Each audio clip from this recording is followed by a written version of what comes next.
Ayun o.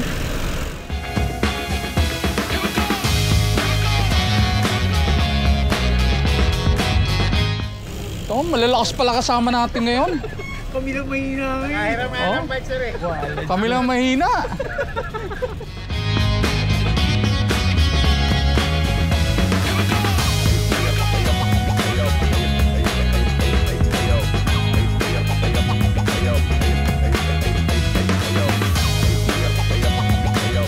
Good day mga ka-bike date.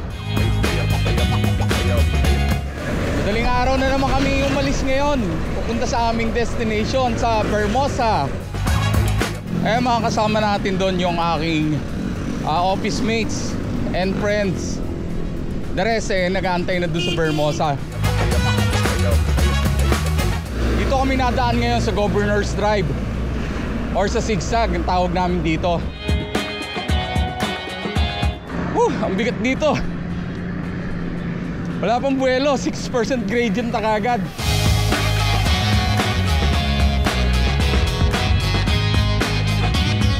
Bukod sa ahon, mga ganitong klaseng truck pa yung nakakasabay namin.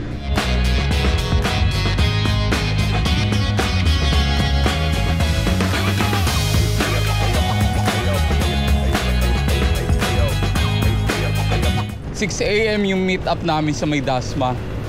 We still have about 20 minutes. Sige, habol pa.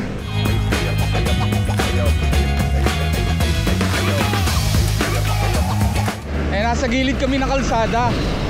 Medyo pangit kasi lahat na ng maliliit na bato, bubog, stapler, tornilyo napupunta rito sa gilid. Woo! Water break! Short break lang muna kami. Ang mahirap to sa Zigzag. Wala pa 1 kilometer ahon na kagad. Hindi naman yung ahon ng problema eh. Hindi ka pa nakaka-warm up. Sabak na agad. Ingal!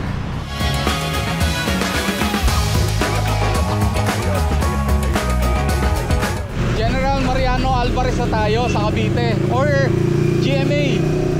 Konting padyak na lang, makakarating na tayo sa ating meet-up point sa may Dasmariñas.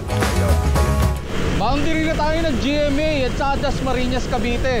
Mga ilang meters na lang, ayun na, makikita na kami ng mga kasama namin papuntang Vermosa. Ayan, nauna pa kami. Hindi, maraming hina. Nauna pa kami.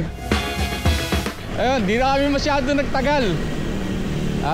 Mga 3 minutes lang. Larga na uli. Yung iba, doon na lang sa Vermosa mismo eh.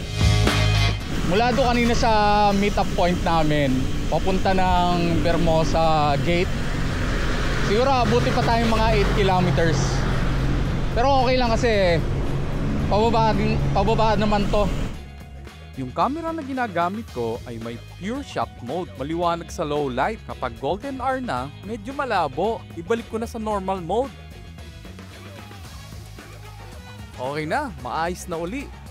Next time na mag-Villar City tayo, dito na tayo dadaan. Car free Sunday ng Villar City. Open yan pag Sunday, 5 to 10 AM.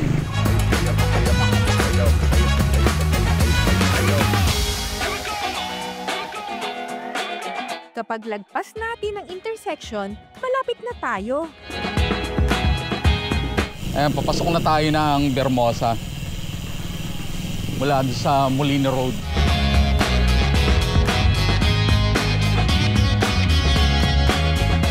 Morning.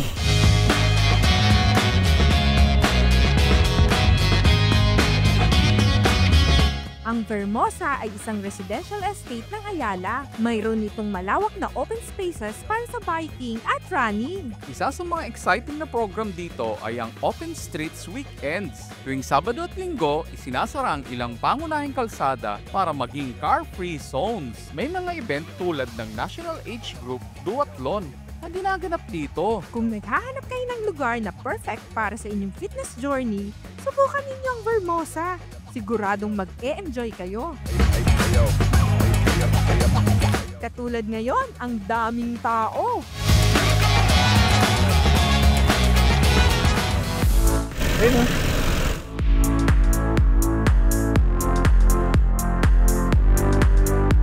Ito, Oh, malalakas pala kasama natin ngayon. Kami lang mahina ngayon. Nakahiram ng bike sir eh. Kami lang mahina.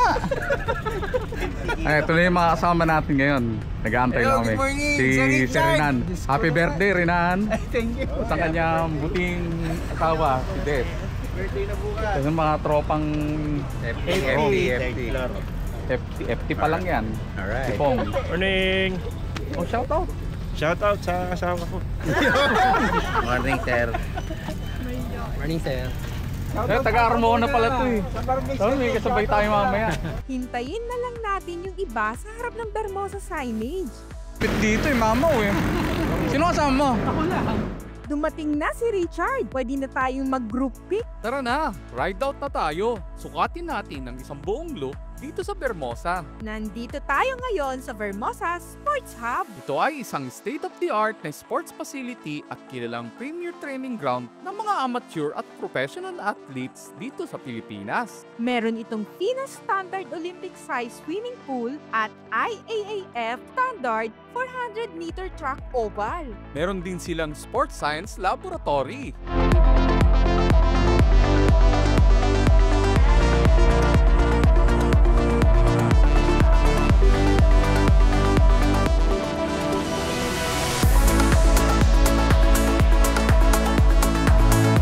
Hindi talaga kompleto ang pagbisita kung walang picture sa The Courtyard. Perfect backdrop para sa mga memorable photos.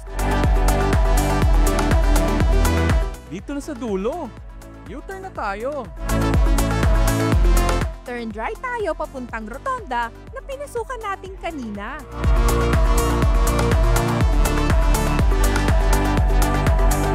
Balik uli tayo sa main road.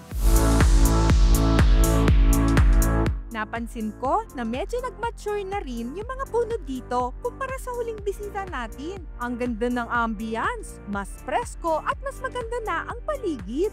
Habang tumatagal, nagiging mas maganda at mas maayos na rin ang Bermosa, katulad ng Nuvali. Turn right tayo. Bagong route ito para sa atin. Campus Town, isang youth-centric sub-district ng Bermosa. Isang mixed-use commercial district na nag-aalok ng iba't ibang residential, business at retail spaces.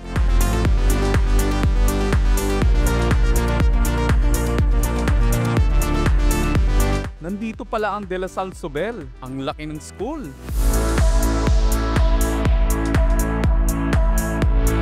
Okay, pag gaano oras ang bike?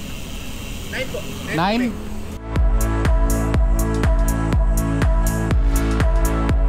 Mukhang di na nakasunod ang iba. Nasaan na kaya sila? Balik ulit tayo sa signage ng Bermosa. Doon na lang tayo magantay. Napanood mo yung sa FB? Ha? Napanood mo yung sa FB yung Reels ata yun? Oh. Sabi, first time daw yung magkakotse. Oh. Punta sa gasolinahan. Sabi nung gasoline boy, tama na po. Sabi nga. Tapos sabi nung nung first time yung sasakyan, ano yung bestseller? Joke time. Sakto, may record. Naka 12 kilometer din yung loop na ginawa natin.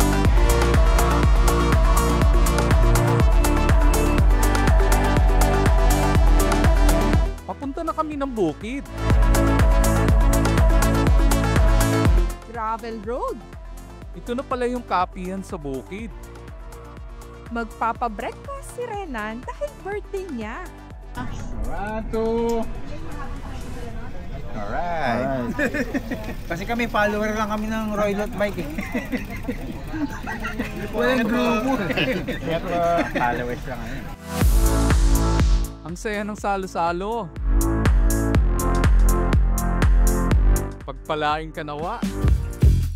Kasama ko ang aking mga kaibigan at talagang enjoy kami sa bawat pedal. Iba talaga ang bonding kapag sama-sama kayong nagbabike. Maganda ang facilities ng Bermosa for cycling, buti at car-free kapag weekends. Bukod sa cycling, may iba't ibang community building activities rin. Talagang masaya at puno ng buhay ang paligid, lalo na kapag weekend. Hanggang dito na lang ang journey natin mga ka-bike date. Thanks for watching! Please follow and subscribe. Until our next bike date.